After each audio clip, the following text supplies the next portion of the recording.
Hello, everyone. How's everybody doing today?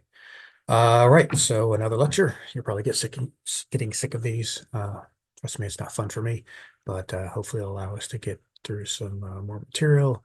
You can also pause, take notes, and you don't have to worry about how quickly I go in class with lectures. So hopefully this is a benefit to all of you to taking better notes, reviewing, all those kind of things. So sit back and get ready because today we're going to be talking about the road to World War One. We've already started this in a way when we were talking about the different ways the middle class was challenged through socialism, women's advocating for their rights, class, science and technology, and many, many more ways. We also looked at the post-war, or excuse me, pre-war alliances, those very shifting alliances, the 40 years prior to the First World War. Um, and so we need to think about the road to World War One not as, the great assassination that you all know about that we'll talk about, but because this is a 50-year prelude, really, of dramatic change in Europe that created new domestic divisions and international rivalries. And it's set the precedent for the deadliest war that humans had ever waged up to that point.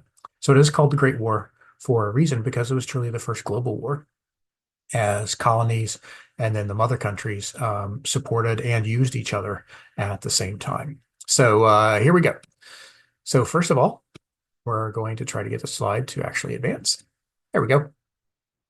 So the Bismarckian system had been collapsing since he created it in the mid to late 19th century, right? This is the balance of power where Prussia and then the United Germany were trying to place it at the center of European power while at the same time not causing rivalries with its neighbors and therefore war. That began to collapse quite quickly, and we see this in the new alliance system. So we need to figure out why this collapsed and why it eventually led to the First World War. So a lot of different theories. I'm just going to talk about five of them very briefly.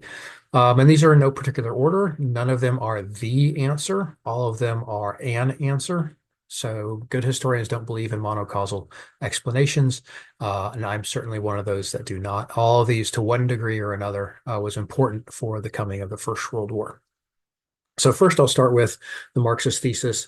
And what they're saying is that as industrialization increased quite dramatically during the latter half of the 19th century, um, the industrializing countries began to look for markets for their goods, but also for raw materials for their goods.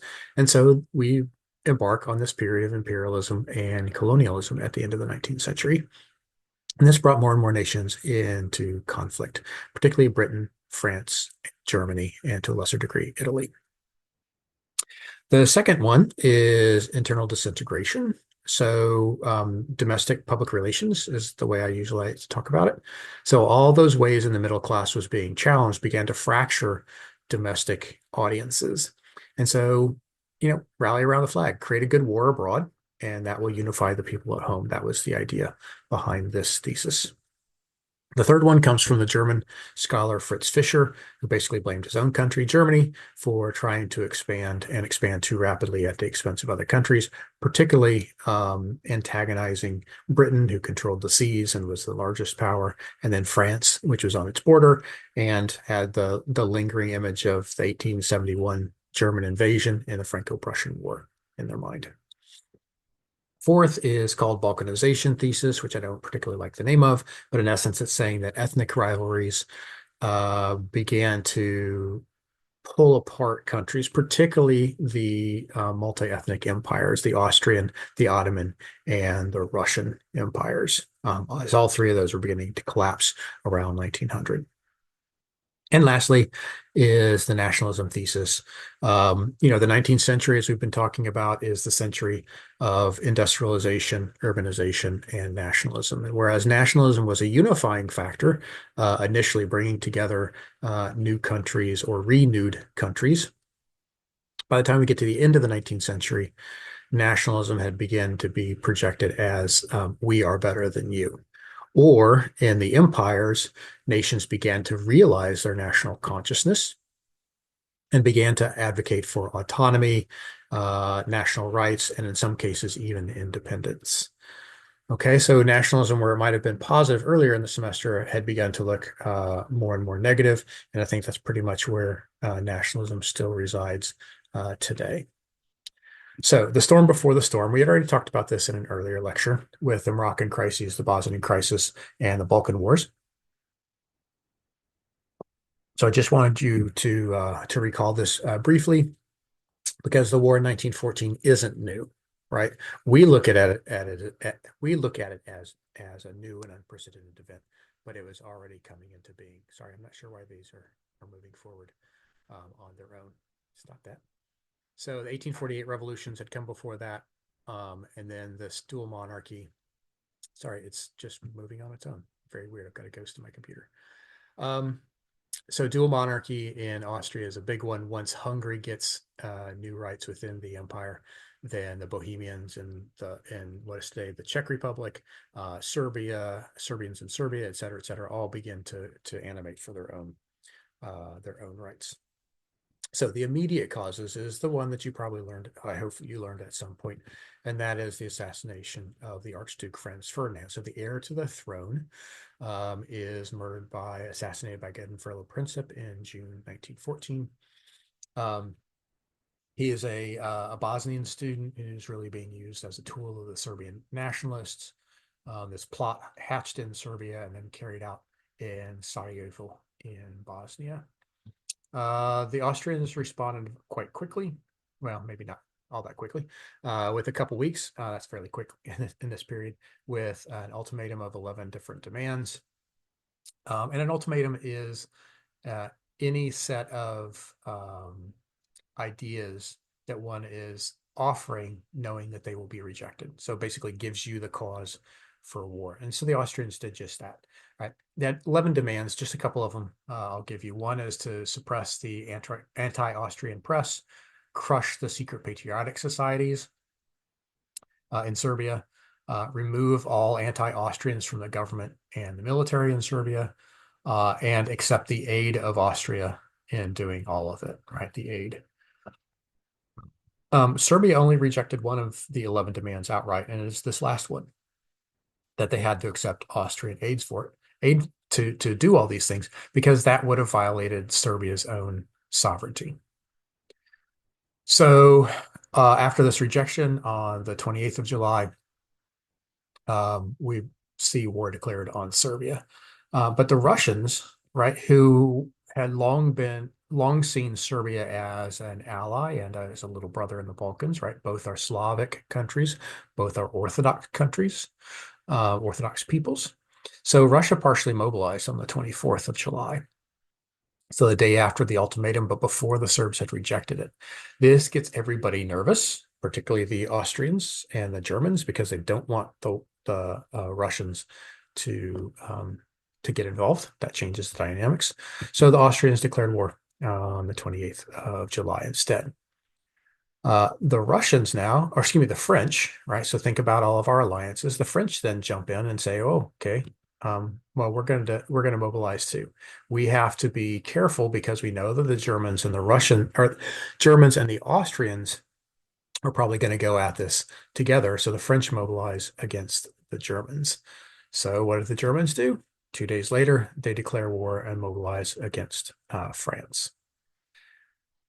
Britain only comes in after Germany invades Belgium.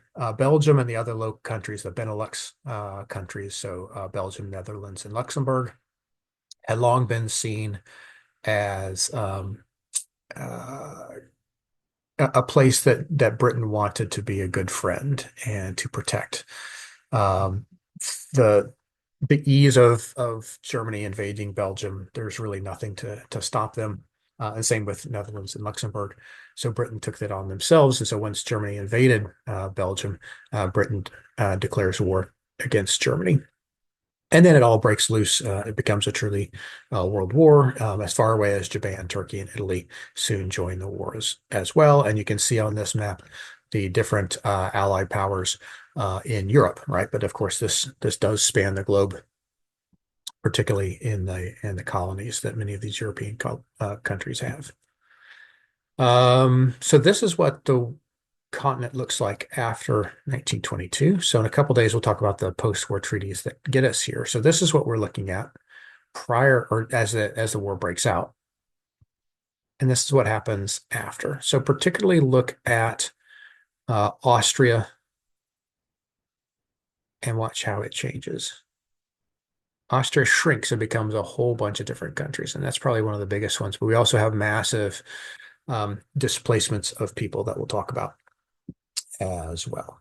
Okay, so one of the things we have to talk about besides the alliances and whatnot is the way that the war is carried out. So this ordeal of battle comes because there's a myth the war is going to be very quick, right? Everybody believes they're going to win, that the other side, whatever that side is unprepared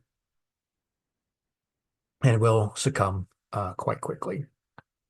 The Austrians are much bigger than the Serbians. The British control the seas and can defeat the Germans, right? So all of these things, they all believe, one, that they're better and better equipped, and they begin to mobilize their propaganda for that. So I've translated a couple of these. So the big white box on the bottom left is a translation of the one on the bottom middle. So this is a German propaganda poster using the very words of the British labor leader towards the end of the war, right? When he says one must bomb the Rhine industrial area day by day with hundreds of airplanes until the cure has occurred. That is the complete destruction of Germany. So they are showing the barbarity of Britain, just like the US one at the top center, right? This is a US Army poster, is showing the Huns, right? The ape carrying a cudgel that says culture or Kultur, right? And this is the time that we see the famous movie oh geez, just King Kong emerging, right? So this is King Kong and Fay Ray. So they're the brutes, the barbarians.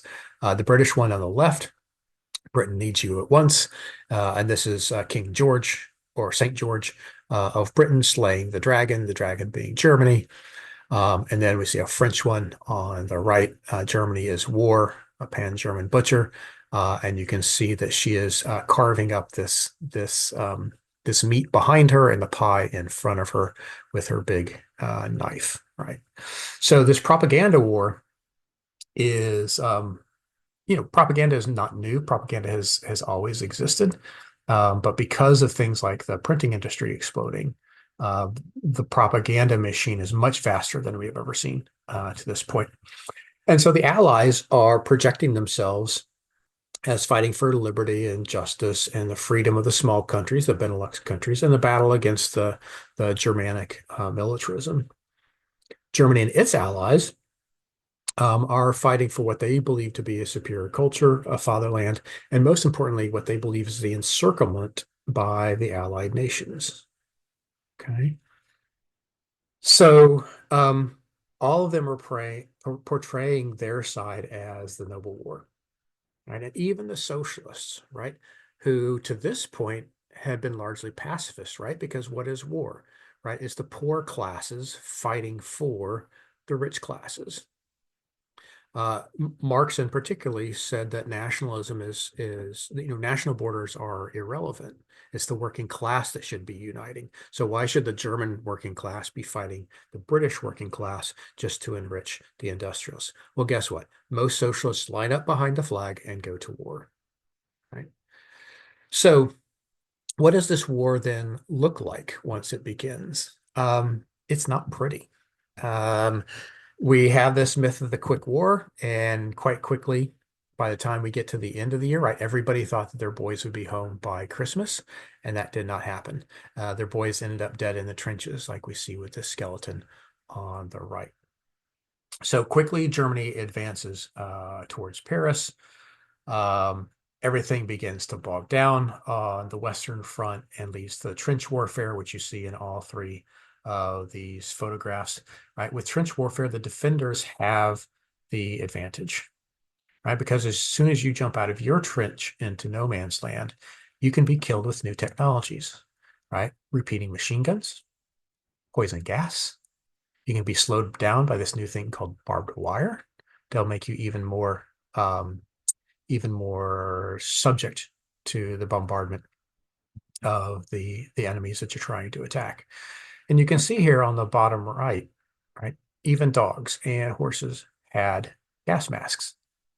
So if you are the one who's beginning the gas war and you're prepared and your opponent is not, in essence, what you do is you liquefy their lungs. It's a very slow and painful, but very effective death.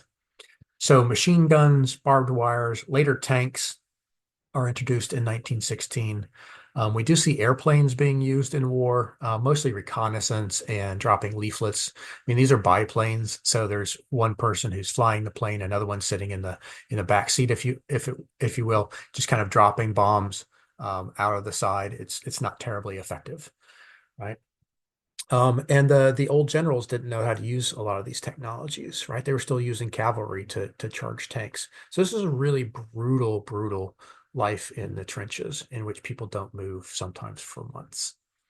If we look at the diaries and the memoirs from the troops, they don't talk about dying. They talk about being bored. They talk about living in their own filth. They talk about the vermin that are eating food scraps and bodies and things like that. Um, So we have a lot of fighting. We even have dying. We have new ways of dying. The flamethrower, another one I didn't mention, which is also another brutal form of death.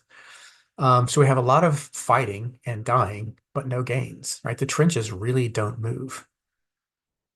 Um, the Germans are slowly being squeezed because of a naval blockade, right? Mostly done by the Brits.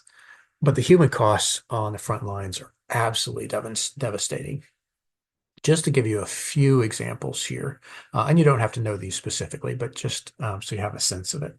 At Verdun, Verdun, 600,000 people are killed. 600,000, right? This is in northeast France near the borders of Belgium and Luxembourg. Germans are trying to take a French stronghold, and 600,000 people die, right? The German idea was to bleed France white of all able-bodied men, right? And that's a quote from one of the Germans. The Battle of the Somme River, Somme, in northwest France. And so just in July to November of 1916, 500,000 Germans die, 400,000 British, 200,000 French. The Allies end up winning, right? But they got 7 miles. So 1.1 million men had to die for 7 miles of territory, right? That's what this war is, right? That's why it's remembered so starkly, because even the men that didn't die, they come back missing limbs. They come back not being able to breathe because of the poison gas. They come back with shell shock, what we would call today PTSD. So all these new automobiles that begin to drive around the roads, they backfire a lot. Guess what this does to a soldier who's been in war for several years, right? They completely freak out. They think they're under fire again, right? And of course, there's no sense of how to treat these soldiers from this thing that they call shell shock. But it's not just the soldiers on the front line, right? There's also vast change in the rear, if you will, as well on the home front. Right, these dead and wounded have to be tended to.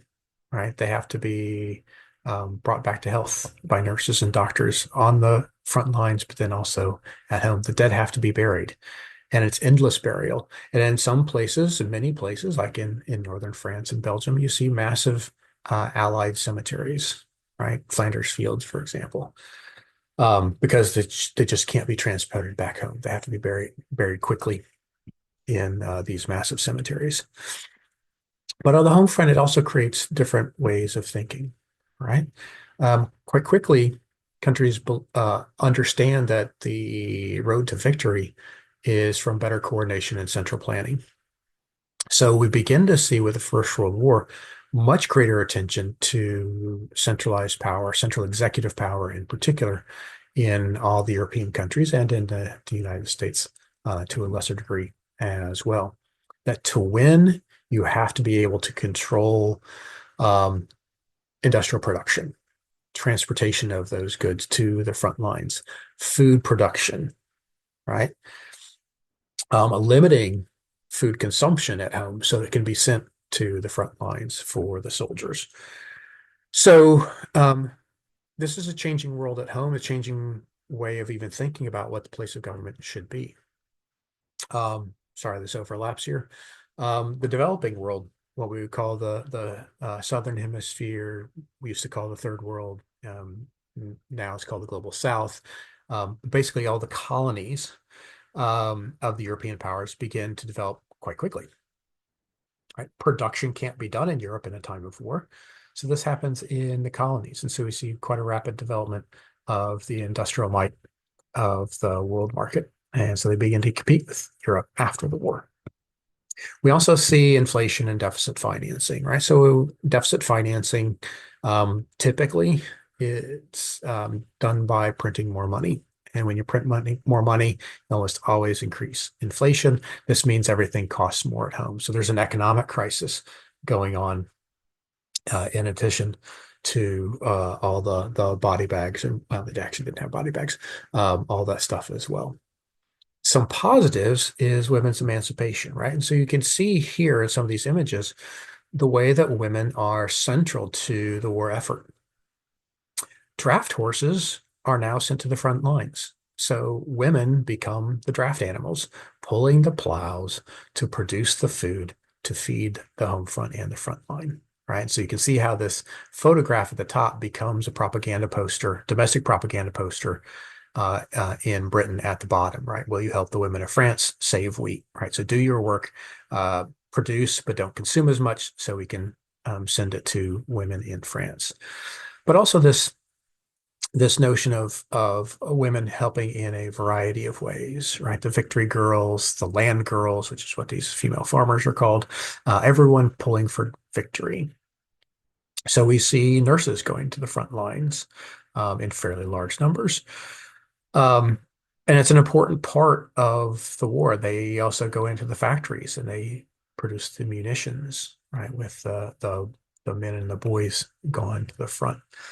But probably the one thing that everybody, home front or front line, learns from the war is disillusionment. Right? Europe was supposed to be the great civilizer, right? Europe was taking over Asian and African and Middle Eastern countries to bring them civilization, right? And what did Europe unleash on itself? The worst barbarity that had ever been seen, right? So people are wondering what the last century has been all about, right? Does God exist? Is out whoever our political party, should they be in office? Because look what they have led us to. For generations, the young men fighting for the old men, both the old politicians and the old officers. So all kinds of disillusionment, right? And this is why we call it the lost generation, right?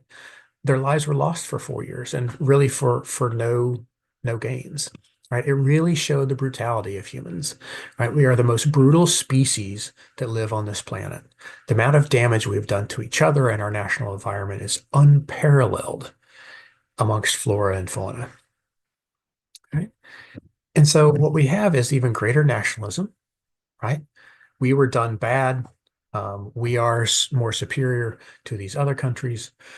And so this leads to isolationism. We have to protect ourselves, right? No immigrants, tariffs, which is just a taxation that will make everything more expensive at home, trying to protect jobs when it actually destroys an economy instead. So countries that had been globalizing, but also expanding their networks and alliances throughout Europe, now all turn inward. It's really not surprising that in a couple of decades we lead to war again, right? You can't draw a straight line from the First World War to the Second World War, right? Um, but it was certainly a possibility given what the war had created. Okay. So did it sow the seeds of World War II? To some degree, right? But as we'll see in the coming weeks, there are a lot of other things going on that led to that war, right? So this is Europe before the war, and we saw particularly in places like Austria-Hungary and in Turkey or the Ottoman Empire that what seems like one country begins to split into nation states. And we'll talk about why that is when we talk about the post-war treaties in a couple more days. Okay, so this is a good place to take a break. When you come back, we can talk about the coming revolution in Russia, which will be one of our upcoming classes. Okay, now this is part of the First World War that's really hard for me because I'm a Russian historian, and so I have to make it brief to fit into this much larger continental class that we're talking about. Before I came to Dickinson, I taught this as a single class. So what I'll be doing in the next 15 to 20 minutes used to be 15 weeks. So this is a bit difficult for me to do, but hopefully I'll get across the major points. So first of all, we have to understand that Russia is beset by all kinds of traditions, tensions within the tradition, but also the Westernization. So it's a much more conservative country. It's very late in industrializing compared to its Western European counterparts. Um, it has huge class cleavages, a very large agricultural sector rather than an urban industrialized sector. But all those things that Western Europe started a century before, Russia is starting now. So industrialization, urbanization, which brings poverty, class conflict, disease from overcrowding. Yet we have a monarchy, the Tsar, and the Russian Orthodox Church that are very conservative, and they cannot change with the times. And this is one of the many reasons why the revolution came to Russia during the war. All right, so it's a multi-ethnic empire. So you've already talked about nationalism is beginning to grow. And Russia suffers from that to some degree as well. It's far more diverse multi-ethnic empire than we see in Austria, right? The different faiths, the different languages, right? There's about 180 distinct languages in the empire. That's really hard to hold together in a time of increasing nationalism and national consciousness. As I said, the autocracy is outdated. There is no election. There is no Bill of Rights. None of that. What the czar says goes. There is a parliament of a sort, but it is a rubber stamp and has really no power of its own. We're beginning to see industrialization, as I said, in an agricultural agrarian society. So the industrialization is slow, but it's also poor quality, right? Because this is a lot of first generation industrial workers coming from the farms. And this leads to the regular pressures of urbanization that we've already seen elsewhere in Europe earlier in the 19th century that I talked about. Another thing that really prompts it is the combination of socialism, which we've talked about a lot earlier in the semester, but excuse me, also Russian traditions of radicalism, be that populist radicalism or anarchism, that idea that intellectual revolutionaries are really of two types, right?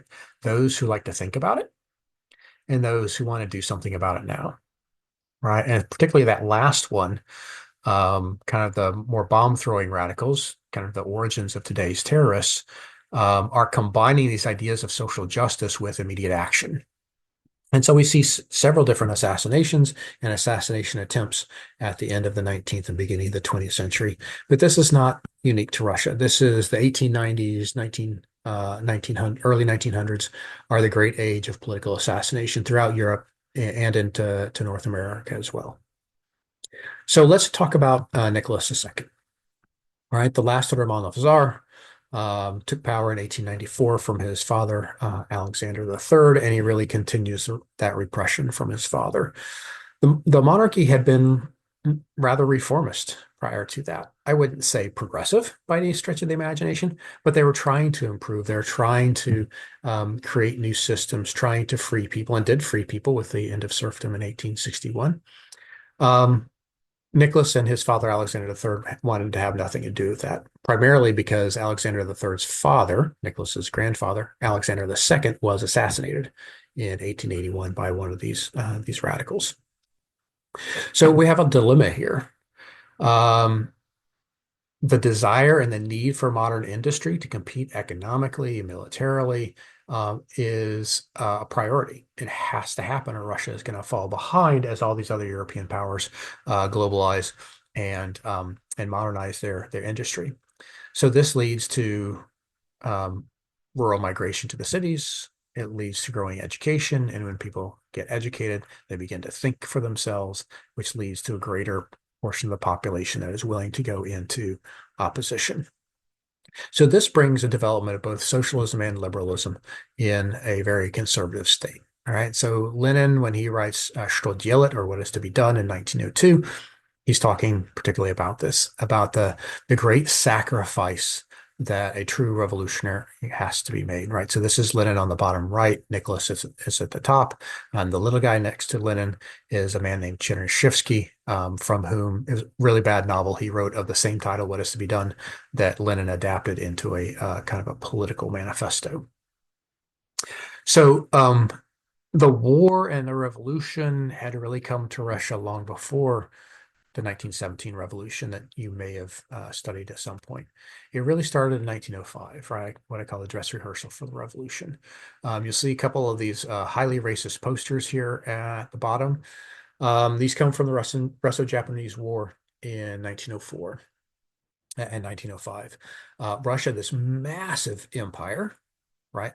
Largely European, at least the decision makers in the monarchy are European, and they see Japan as this backward, Asian, therefore uncivilized island nation that will easily be defeated, and the Japanese kick their ass.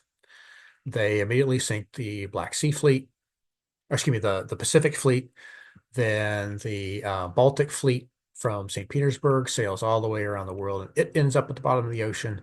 The Black Sea Fleet is the only one that survives because Turkey wouldn't let it leave the Black Sea to the Mediterranean, Atlantic, and then around the world. So this is a horrible humiliation for gigantic Russia against what they perceive as being a backward island people. And so this is one of the reasons why we see these highly racist posters at the bottom here. So this leads to, in 1905, what's called Bloody Sunday, not the awful U2 song, which most U2 songs are awful with the same guitar riff over and over. Why they are popular, I have no idea. But anyway, Bloody Sunday happens in January 1905. And it's a moment in which industrial workers take to the street in a peaceful procession, religious procession, headed by priests and icons and the whole bit, simply asking for an improvement in their material conditions. What happened when they got to the palace square? They were shot down by the Tsar's soldiers, right? At this point, one of the leaders, a man named Gapon, Father Gapon, a priest, Gapon, Father Gapon, said there is no Tsar in Russia. There is no father in Russia, right? So there's this image of what he called Tsar Batushka, of the Tsar, this kind of paternal figure who's working for and at the behest of his people, right? When a father shoots down his children, right, those protesters in the square, he's no longer a father, right? And that's what Capone is saying. Like, this is the beginning of the end. So Bloody Sunday forces the Tsar to create a Duma, D-U-M-A, right? So this is just the word for parliament in Russia. And there's a number of these Dumas. He holds the ability to prorogue or dismiss it at any point. So when they don't do something he wants or try to do something that he doesn't want, he simply dismisses them and he has new elections. And they change the election laws and it becomes more conservative, more conservative.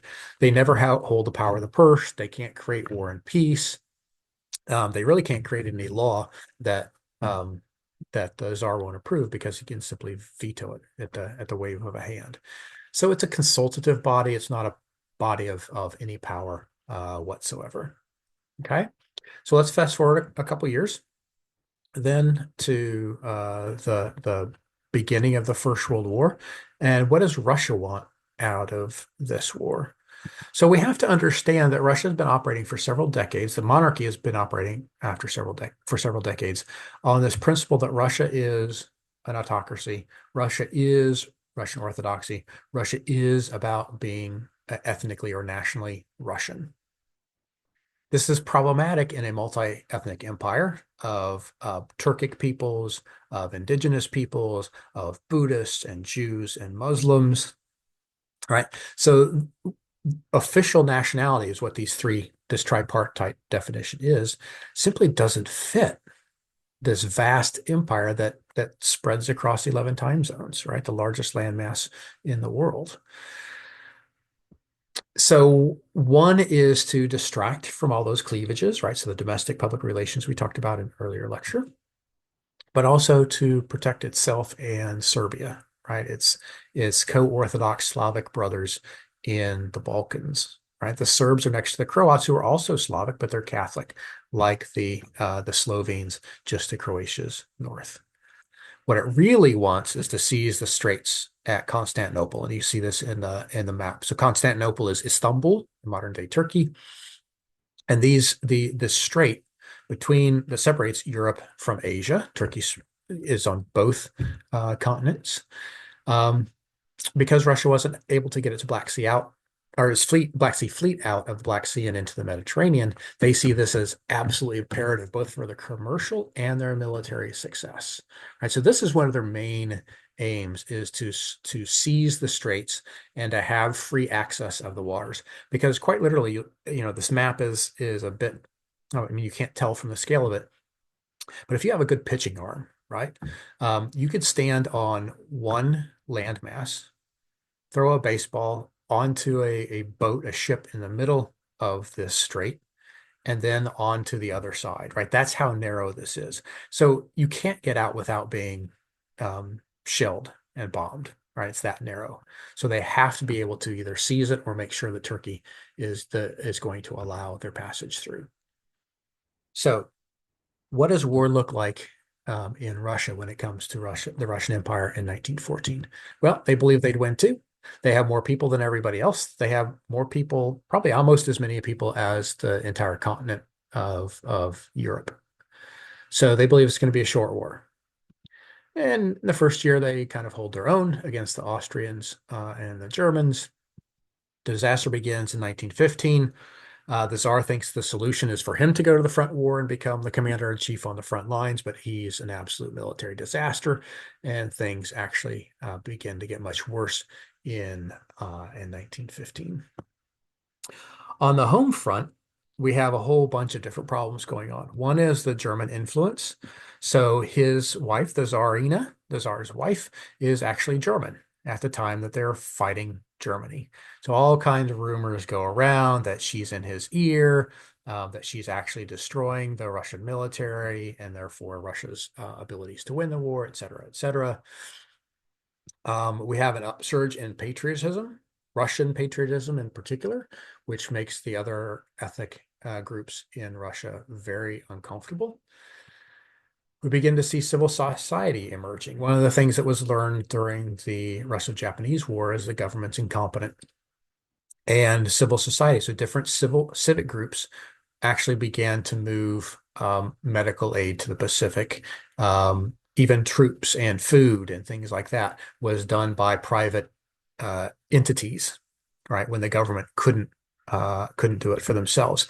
This begins to emerge in the First World War as well. This is everything from things like the Red Cross, but also to refugee agencies that one of the royal couple's daughters heads up. So lots of issues. And the one that we can't forget is exactly what this poster is. All right, so the big guy in the middle is Rasputin. And you probably heard all kinds of stories about him.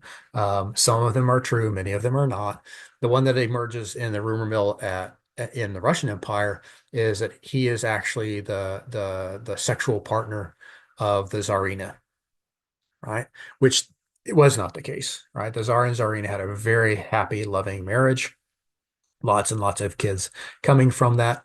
But Rasputin was in her ear because he miraculously basically saved the life of the Tsarevich, right, the heir to the throne, who was a hemophiliac, right? So even the slightest bump or bruise that we would have could create internal bleeding and actually kill him.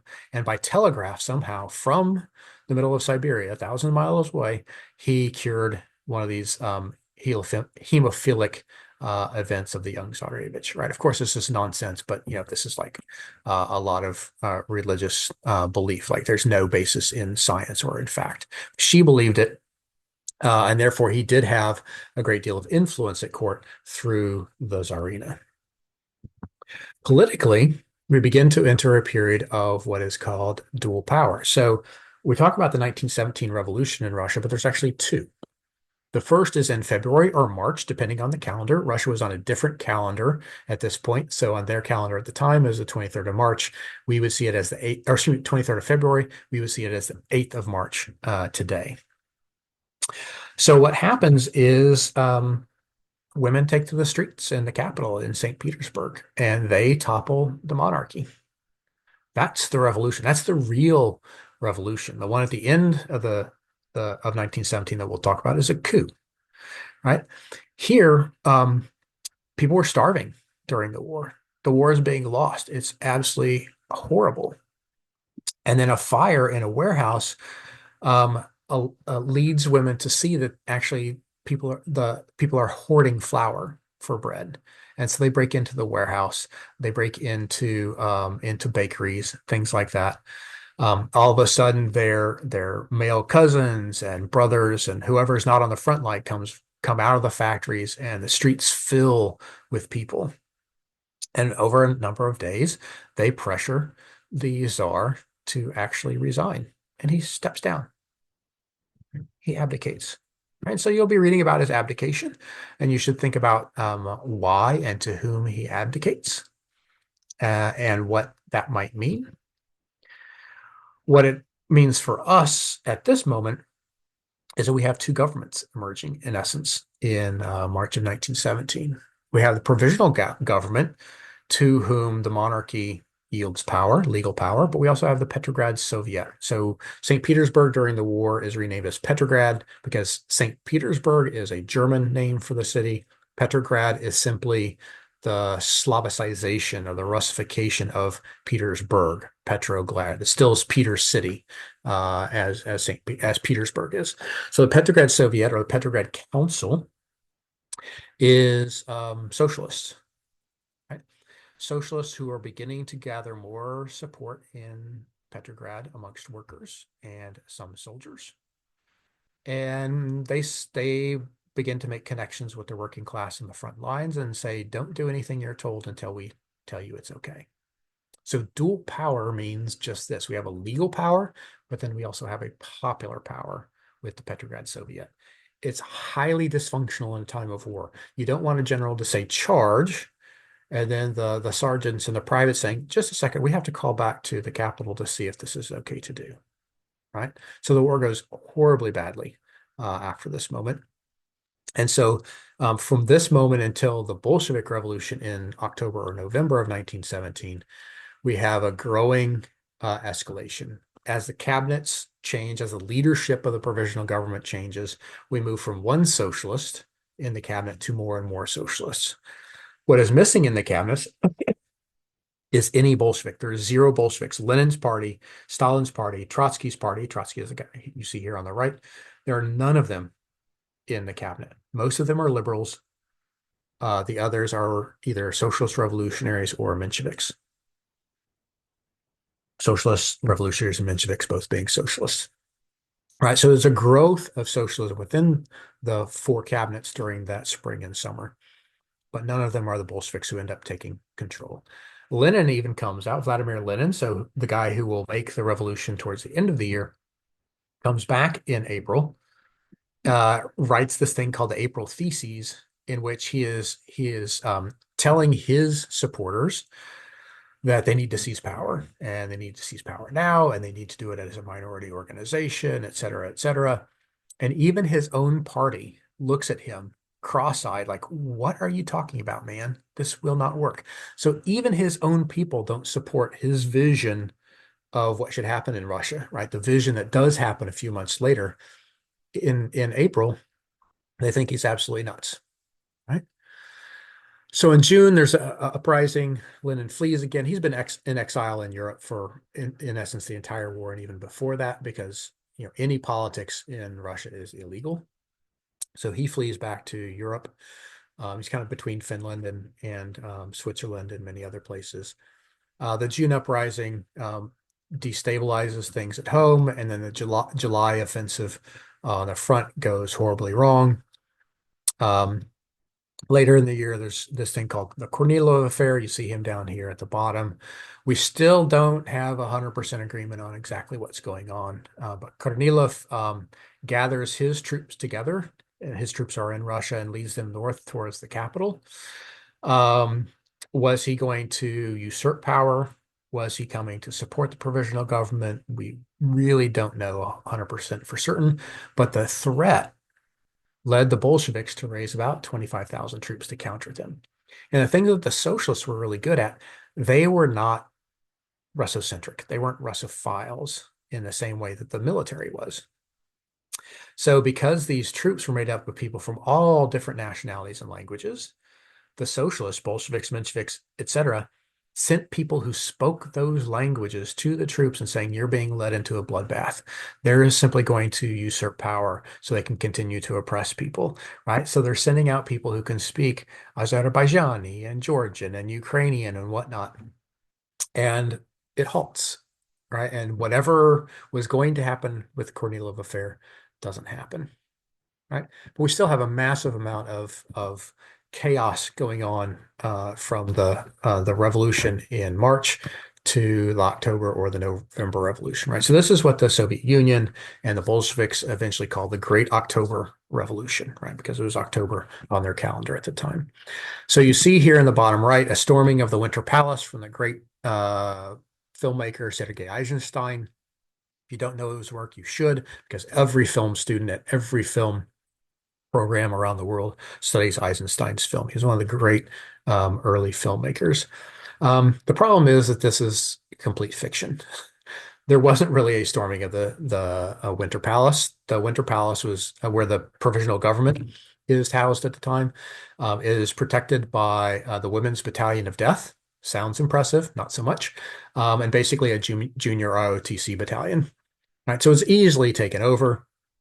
And what they're trying to do, the Bolsheviks, who are using these troops, are trying to seize power before a new constituent assembly can meet, right? An assembly to come up with a new constitution, a new way of ruling the Russian Empire, right?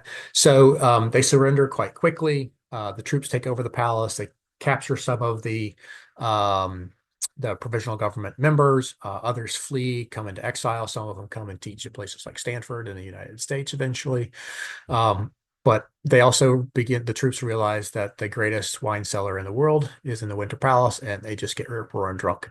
Um, so it's a revolution, but it's not quite this great, military political masterpiece that is being made out by the Soviets and by Eisenstein.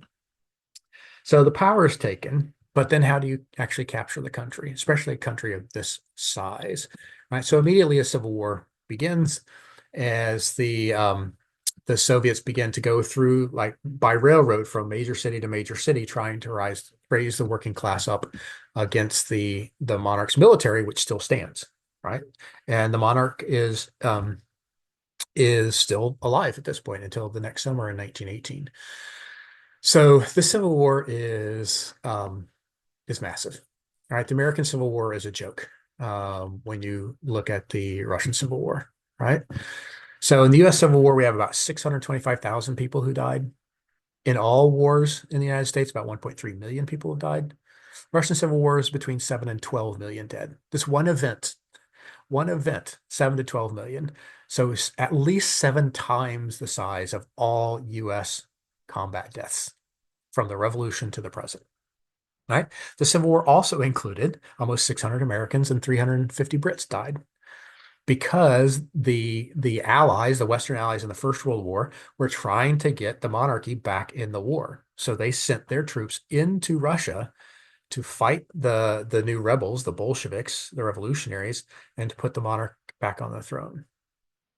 Great stories about a Czech legion that's stuck in the middle of Siberia and all kinds of stuff. But it's also a massive refugee flight.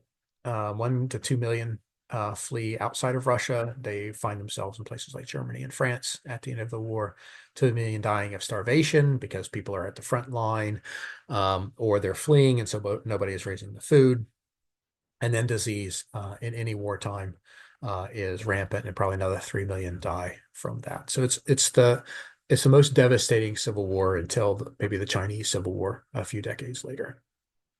Okay, we're going to pause again there. So take some time if you wish, and we're going to come back and eventually talk about post-war treaties and territorial changes. All right, so go back. If you need to refresh yourself on anything, fill in the notes, hit that pause button, go back a little bit, and then we'll come back and talk about treaties. Okay, till then.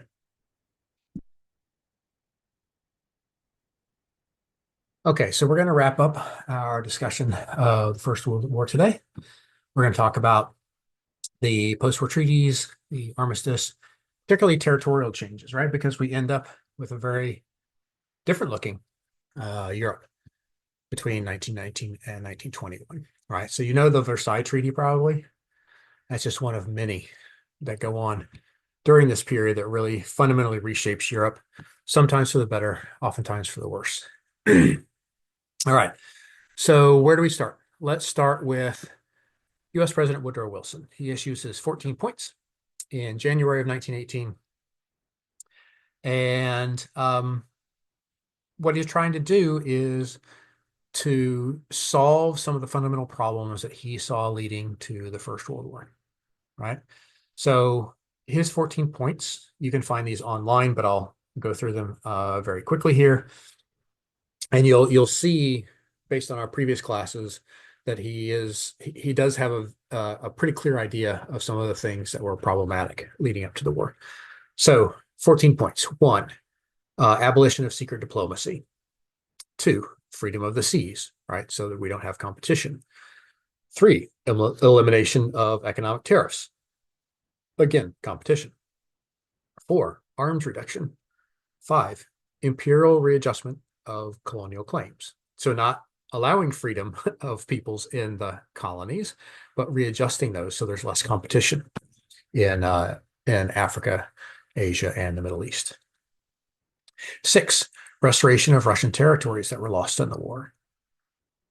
Seven, independence for Belgium. Eight, Alsace-Lorraine restored to France, right, which Germany had taken. Nine, Italy demarcated along clearly recognizable lines of nationality. This is a big thing that runs through Wilson, is this idea of national self-determination with minority rights. 10, autonomy for people of Austria-Hungary. 11, restoration of Romania, Montenegro, and Serbia, right, with Serbia gaining a port, which is something Serbia had long demanded. 12, autonomy for the people of Turkey, that is the Ottoman Empire, and permanently opening the Black Sea straits to the Mediterranean. Right, so a lot of these are about the problems of nationality and national conflict and ethnic tension. 13, an independent Poland, right? Poland has ceased to exist basically as a country at the end of the 18th century, and so he wanted that to be restored. And then 14, his big idea, the League of Nations, right? Great idea, but when his own Senate wouldn't ratify it, that looks pretty bad. And so that was a huge failure on the part of the US government. So this is exactly, and this is one of many, right? The Pope is advocating his own kind of peace treaties and things like that. But Wilson's 14 points were kind of the foundation for many people thinking about how the war should be ended and why. So when a ceasefire was declared in November, it was primarily these 14 points that were in a lot of people's minds, right? But that's not really what people got, right? Germany was crumbling at the end of 1918 on the verge of a civil war, a crushing blockade that had been devastating the people on the home front. The Allied offenses were pushing and killing more and more. Germany's allies eventually are quitting the war, so it's more and more isolated. So the ceasefire in November seems like its only way out. Eventually, the war is ended and the treaties begin. So the Treaty of Versailles is the one that most people have heard of. It's actually a series of treaties signed at the Palace of Versailles in Paris, led primarily by President Wilson, David Lloyd George, the British Prime Minister, and Clemenceau from France. So what are the provisions of this treaty? One, we need to think about, again, the basis was, or many people thought was Wilson's 14 points. But this wartime propaganda, this idea of the good versus evil of the Allies, led to a treaty that was really more harsh than the points that started the negotiation. Um, Really, about only 4 points of Wilson's 14 actually came to fruition. Right? So things like Belgian independence, the restoration of Poland and Alsace-Lorraine. What was the other one? Sorry, I always blank on the other one. Oh yeah. And also autonomy for the people of Austria-Hungary. Those are the ones that actually come to being with the treaty provisions. So what does the Versailles Treaty actually say? First of all, Germany had to disarm. It could have a small navy, but no air force and army over only about 100,000 people. So basically a police force rather than the giant military that they'd created. Territorial changes lead to massive loss of natural resources for Germany. East Prussia, so the eastern part of Germany, northeastern part of Germany, now becomes isolated as the League took the port of Danzig, a very important port for commerce in the area. No troops or fortifications in the Rhine Valley. This is to protect France and Belgium from easy defeat. And of course, the one that you've probably learned at some point is a massive reparations bill of about 33 billion US dollars. Okay. So this is not positive for Germany, especially because there's also a clause written into the provisions that basically as the Germans signed it, it basically said that Germany was to blame for everything. It was all their fault, and they had to pay the consequences for it. Right. So what we call the war guilt clause becomes a major part of increased German nationalism before the war. And the Nazis, for example, Hitler being a soldier from the First World War, feels that they were stabbed in the back by the post-war government, who were mostly socialists. And so this is one of the reasons why socialists become so rabidly anti-socialist and anti-communist. And they also believe that, those socialists were also Jewish. And so you can see how very quickly the Nazi view of the world emerges out of a treaty that they saw as ending a war that they thought they were winning. Right? Because the German press kept telling the population that they were winning when in fact they were losing and losing very badly. Okay, so the Versailles Treaty is only one. There are a bunch of different separate treaties that are realigning Europe, trying to represent Wilson's vision of self-determination, national self-determination based on ethnic, linguistic, and historical boundaries.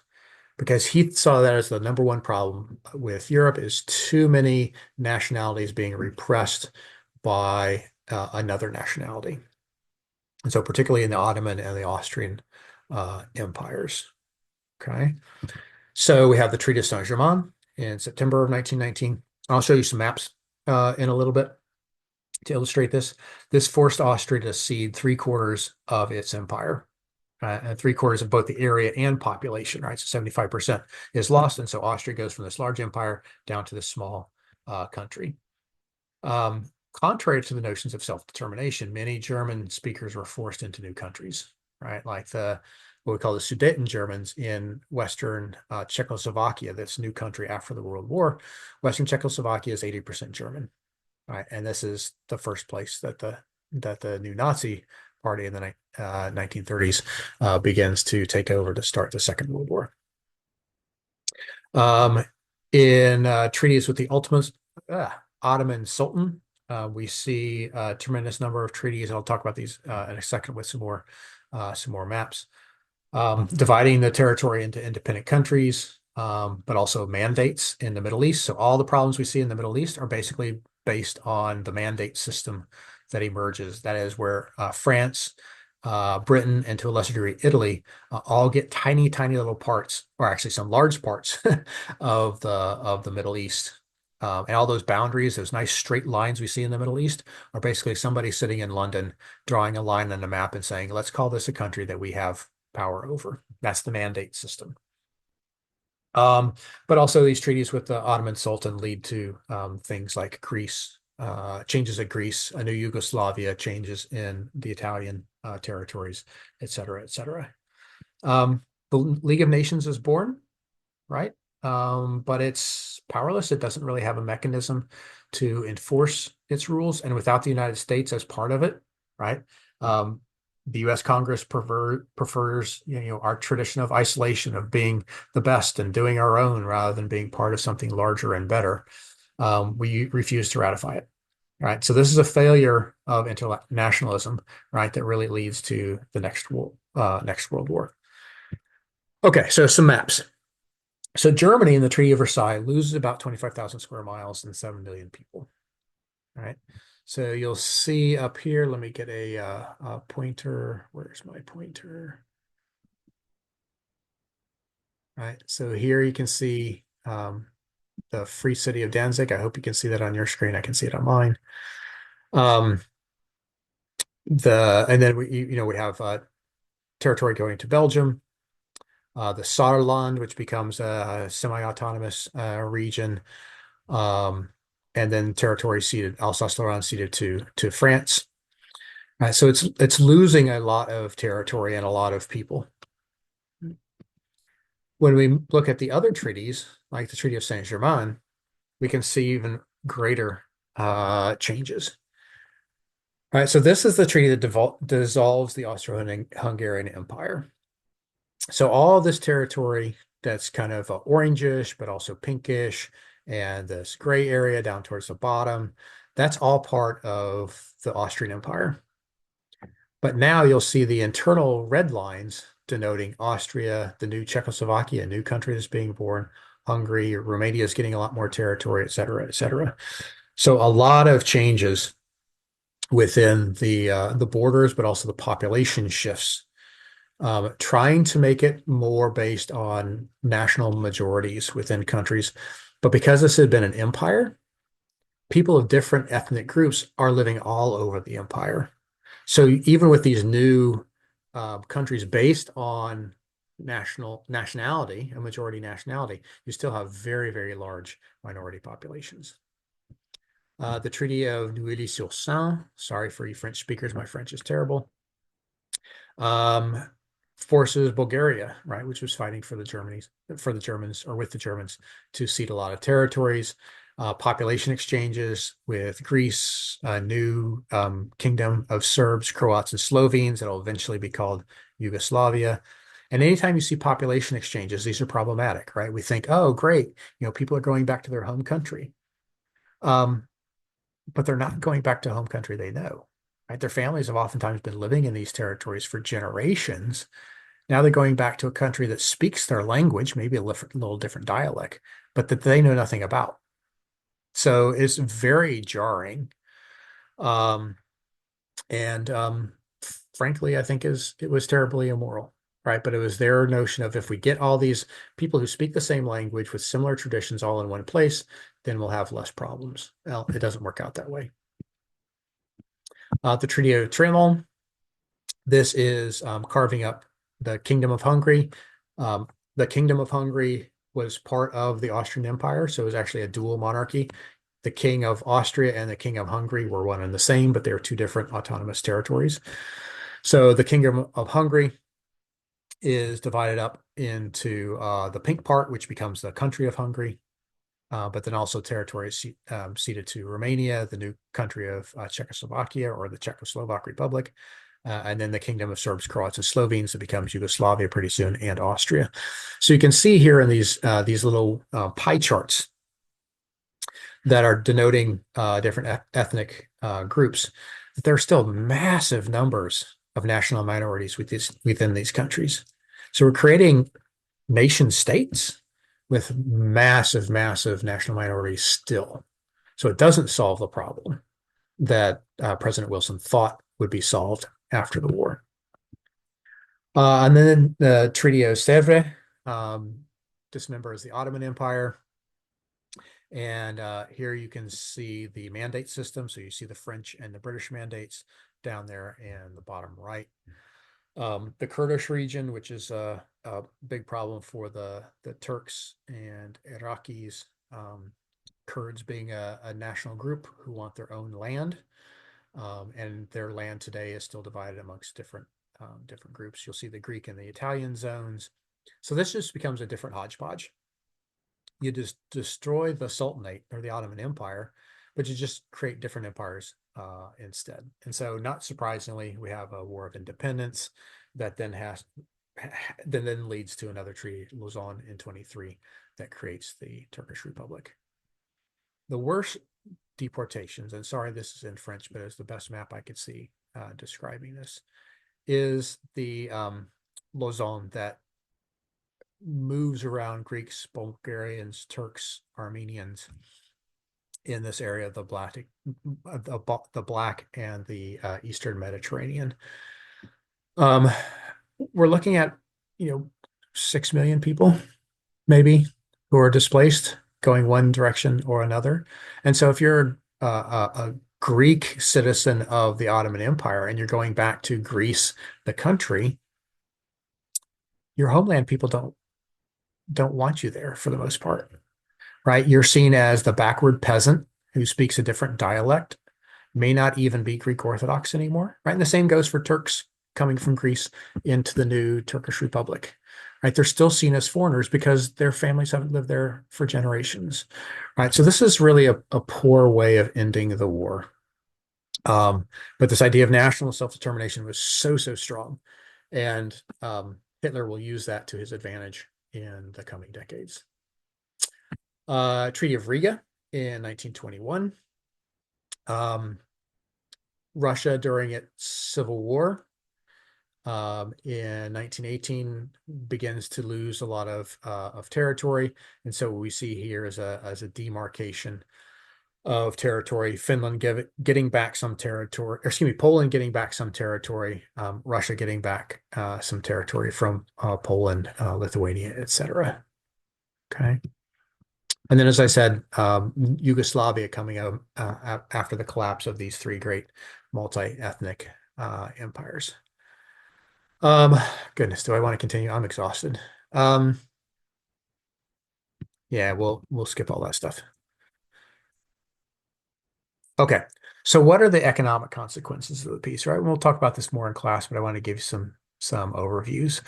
So John Maynard Keynes, the great economist, wrote this piece called "The Economic Consequences of Peace," where he was one of the British delegation at Versailles, and he quite quickly realized that the Versailles Treaty was going to be an absolute disaster economically, and he was 100% right. So the consequences economically that he foresaw is that Germany is going to be saddled with debt for decades to come, right? Leading to massive unemployment, inflation, and most importantly, resentment. Right? And it's exactly what happened in the wake of the Versailles Treaty. The debt that Germany was required to pay was so massive, the only way it could pay its debts was to print money, which leads to inflation and unemployment. People were quite literally bringing wheelbarrows to work to collect their pay, right? It was in cash, not in direct deposits in those days. Because every day you'd see 100%, 1,000% inflation in a week. So you had to bring a wheelbarrow just to carry your paycheck back. People were hoarding things that were shelf stable, like sugar and flour, cooking oil, et cetera, because they knew the price would be doubled the next week. Absolutely devastating, right? And because of this, right, and Germany being a massive trading partner with a lot of European countries, it disrupted all of European trade, right? So Keynes saw that this punitive treaty against Germany, which was certainly to blame for a large part of the First World War, by punishing it so dramatically, all of the European economy and therefore much of the global economy would be destroyed. And he was absolutely 100% right. For the US, it was good because we were the ones loaning money to Europe, hand over fist, right? So we would loan money to Germany to pay its reparations to the English and to the French. And so our banks in the United States were making money hand over fist, right? And this leads to the Roaring 20s, right? There's a lot of new money coming into the United States. But guess what?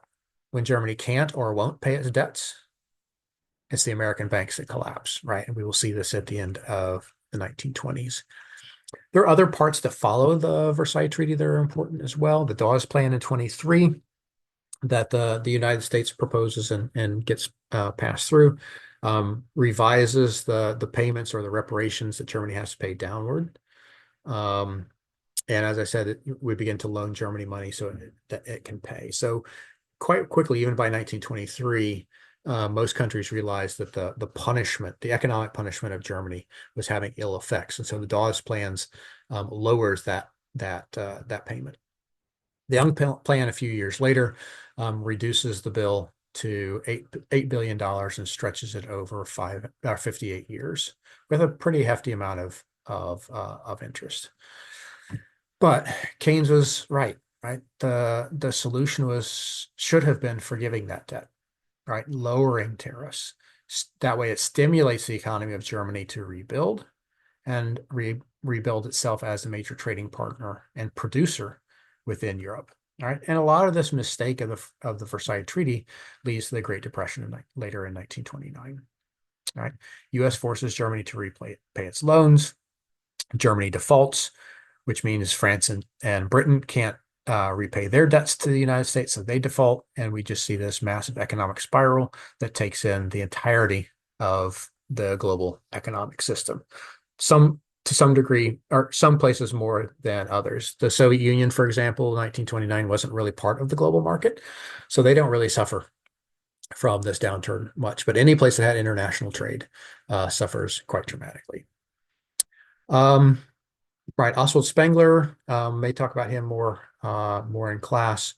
Um, he sees that this is also the beginning of the the right makes, or excuse me, the well, what's the term? Might makes right within Europe. That the great men, the powerful men, are going to take the world back by force, right? So what we end up with after the First World War is not peace, but an era of doom, violence, and then the strong men that emerge in the 1920s that end up becoming the dictators of Europe between the two world wars. So what can we conclude from this? One, the Versailles Treaty and the subsequent treaties actually increased nationalism rather than decreasing it. And we still see a great deal of international turmoil because Europeans continue to try to control, and Americans try to control the rest of the globe as well. The United States enters into isolationism, abandons the president's dream, and the League of Nations thus remains toothless and fails to become the global peacemaker that it was meant to be. And so all of this really leads to the conflict that will have a major part in setting the foundation for the coming of the Second World War. Okay, I'm going to leave it at that. We will talk in class about some of our readings, and I'll answer any questions or try to answer any of your questions you might have had. All right. Thanks so much. Really appreciate it, and I'll see you soon.